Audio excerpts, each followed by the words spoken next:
বড় পাপ তো অবশ্যই, নাফরমানি তো অবশ্যই, অতি সূক্ষ্ম কেউ দেখে না, রাতের অন্ধকারে সংগোপনে। আলহামদুলিল্লাহ, আল্লাহ তালা আমাদেরকে রজব দিয়েছেন, শাবান দিয়েছেন। আল্লাহ তালা রজব এবং শাবানে তার মাবরুর বান্দাবান্দিকে যত নিয়ামত দান করেছেন, আল্লাহ যেন মেহরবানি করে আমাদেরকেও তাই দান করে। আলহামদুলিল্লাহ, আল্লাহ তালা আমাদেরকে অন্তত এই রমজানটা পর্যন্ত পৌঁছে দিয়েছেন। আজকে প্রথম রমজান। এই মাসের গুরুত্ব সম্পর্কে আল্লাহ তালা কালামে হাকিমে বর্ণনা করছেন যে রমজান সেই মাস যেই মাসে আল্লাহ কোরআন নাজিল করেছেন। এই কোরআনটা কি? কোরআন হচ্ছে হেদায়া। হেদায়াকে হেদায়া হচ্ছে আপনি কোন পথ ধরে চলবেন, কোন কাজ করবেন, কোন কাজ করবে না, যে গাইডবুক এটা আপনাকে বলে দিবে, এটার নাম হচ্ছে হেদায়া। এই হেদায়াত আল্লাহ তাআলা যেদিন মানব সৃষ্টি করেছেন সেই দিন থেকেই দান করেছেন। প্রথম হেদায়ার কিতাবটা কি ছিল মানব জাতি জানে না, কিন্তু প্রথম নবী কে ছিলেন এটা সবাই জানে। আল্লাহ তাআলা যাকে প্রথম মানুষ হিসেবে পয়দা করেছিলেন, হযরত আদম আলাইহিস সালাম, তিনি প্রথম মানুষ এবং প্রথম নবী। তাকে আল্লাহ তাআলা হেদায়েতের গ্রন্থ দিয়েছেন। এটা কালামে হাকিমে কোরআন শরীফে এটা আছে যে তার জন্য হেদায়েত দান করেছেন। পরে বলেছেন যারা এটা মানবে তারা মুক্তি পাবে, যারা মানবে না তারা শাস্তি পাবে। কিন্তু আল্লাহ তাআলা যখন আদম আলাইহিস সালামের সত্তা পয়দা করলেন, তখন সমস্ত ফেরেশতাদেরকে তলব করেছিল। ওয়াইয ক্বালা রাব্বুকা লিল মালাইকাতি ইন্নী জাইলুন ফিল আরদি খলিফা। আল্লাহ আমাদেরকে স্মরণ করিয়ে দিয়ে বলেন, তোমরা স্মরণ করো সেই সময়ের কথা যখন আল্লাহ তাআলা ফেরেশতাদেরকে তলব করলেন, একত্রিত করলেন, আর তাদের সামনে এলান দিলেন, ঘোষণা দিলেন যে দুনিয়ায় আমি আমার খলিফার জাত পয়দা করতে যাচ্ছি। প্রত্যেকটি মানুষ, every individual human being is a representative of আল্লাহ সুবহানাহু ওয়া তাআলা। প্রত্যেকেই আল্লাহর খলিফা। আমরা এই দায়িত্ব চাই অথবা না চাই, আল্লাহর পক্ষ থেকে এটা আমাদের উপরে অর্পণ করা আছে। এখন এই দায়িত্ব যারা সঠিকভাবে পালন করবেন, আল্লাহ তাআলার সন্তুষ্টি, ভালোবাসা তারা হাসিল করবেন। যারা এই দায়িত্ব পালন করতে পারবেন না, ব্যর্থতার জন্য তাদেরকে আল্লাহর মুখোমুখি হতে হবে।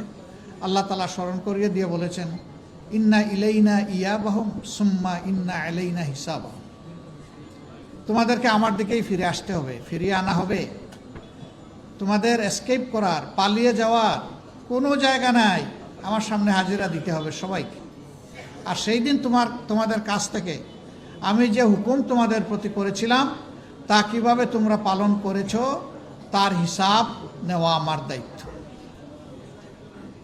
আমি সেই হিসাব অনুযায়ী তোমাদেরকে তোমাদের পাওনা দিব। ফামান ইয়ামাল মিসকালা যাররাতিন খাইরান ইয়ারা ওয়া মান ইয়ামাল মিসকালা যাররাতিন শাররান ইয়ারা।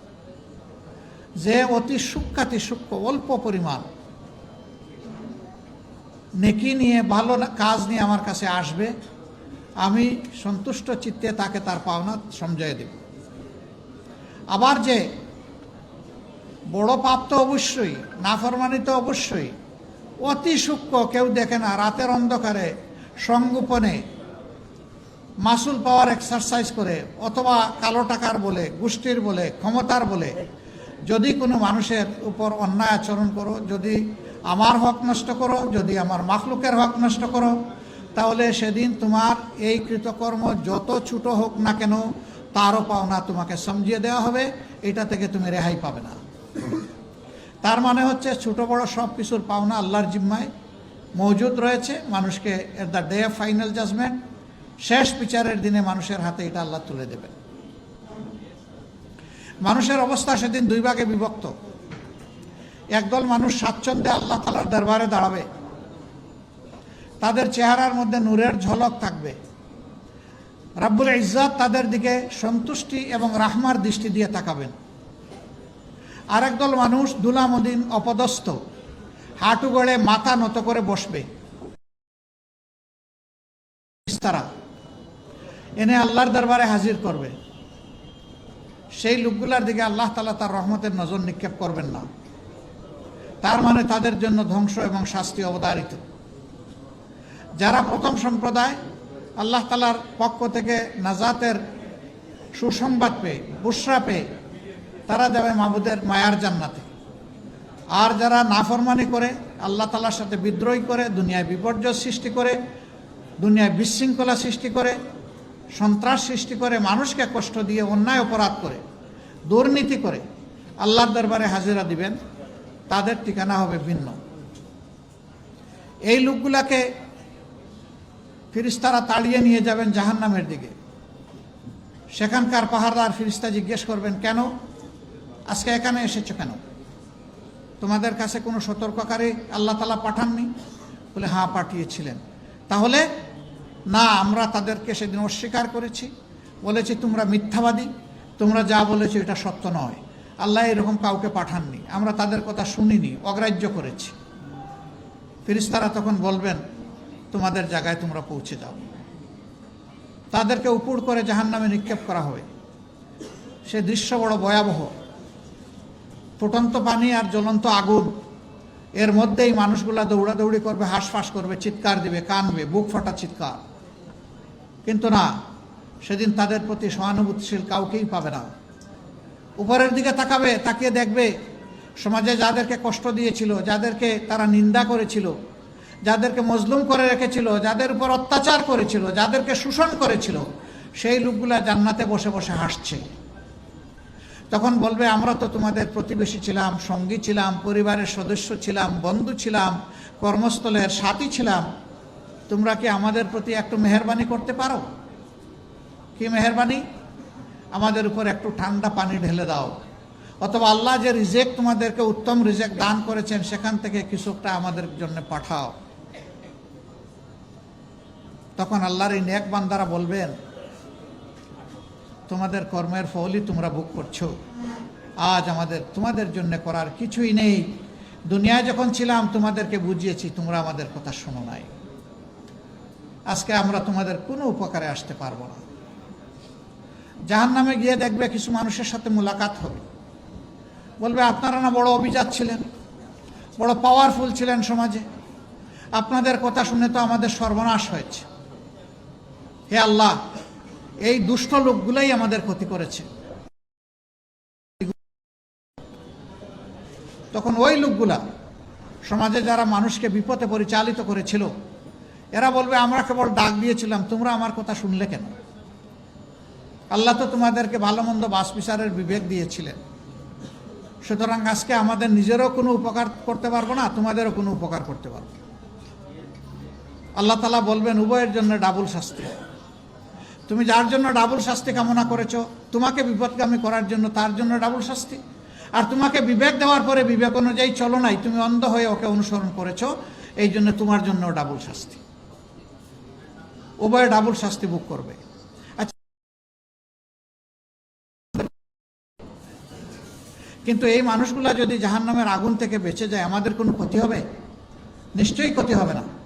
মহান আল্লাহ তাআলার দরবারে দোয়া করি, আল্লাহ যেন অন্তত আমাদের এই জমিন, এই ওয়াতন, এই দেশের সমস্ত মানুষগুলোকে তার নিয়ামত ভরা হেদায়েত দান করে, এবং তার অংশীদার যেন আল্লাহ আমাদেরকেও করেন, আমাদেরকেও যেন হেদায়েতের এই নিয়ামত থেকে আল্লাহ বঞ্চিত না করেন।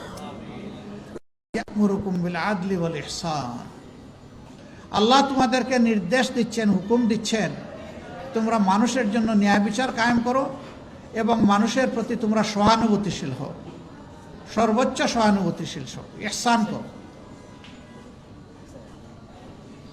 ওয়া ইতাইজিল কুরবা, আর যারা তোমাদের আপনজন তাদের হক তাদেরকে দাও। ওয়া ইয়ানহা আনিল ফাহশা ওয়াল মুনকার, আর সমাজে যত অপকর্ম আছে, নির্লজ্জতা আছে, এগুলা রুখে দাও, ঠেকিয়ে দাও, বন্ধ করে দাও। ওয়াল বাগ, বেশরমি যত কাজ আছে, বকিয়ে যাওয়ার যত ব্যাপার আছে, সেগুলা থেকে মানুষকে বুঝাইয়া তোমরা বিরত রাখো। আমরা আমাদের সরকারের কাছে তাই প্রত্যাশা করি। দেশবাসীর পক্ষ থেকে আমরা সরকারকে অনুরোধ জানাবো, আল্লাহ তাআলার এই বিধানের প্রতি আপনারা,